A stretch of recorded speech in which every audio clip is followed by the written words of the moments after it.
महाभारत कथा भाग 4 द्रौपदी का चीरहरण और कृष्ण की रक्षा।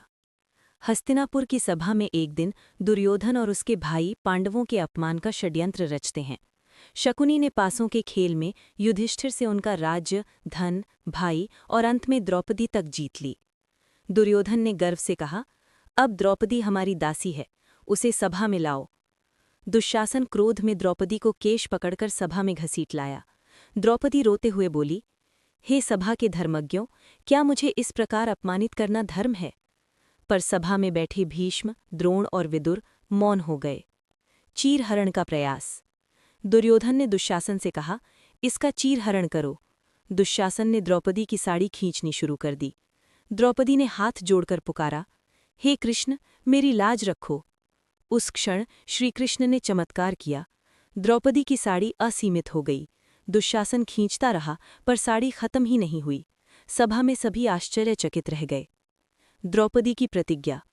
अपमान से आहत द्रौपदी ने कहा, मैं प्रतिज्ञा करती हूँ, जब तक दुशासन का रक्त मेरे केशों में नहीं लगेगा, तब तक मैं अपने बाल नहीं बांधूंगी।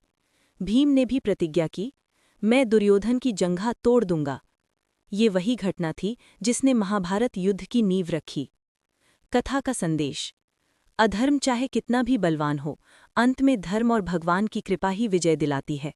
महाभारत कथा भाग 5 वनवास और अर्जुन की दिव्य तपस्या। द्रौपदी के अपमान के बाद पांडवों को 13 वर्ष का वनवास मिला। वनवास के समय पांडव घने जंगलों में रहे, जहां उन्हें कठिन तप और संघर्ष का जीवन बिताना पड़ा। भीम और नकुल सहदेव अपने भाइयों की रक्षा करते, जबकि युधिष्ठिर धर्म और धैर्य का पालन करते रहे।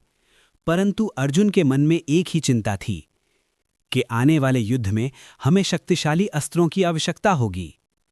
अर्जुन की तपस्या। अर्जुन हिमालय की ओर निकल पड़े। वहां उन्होंने भगवान शिव की घोर तपस्या की।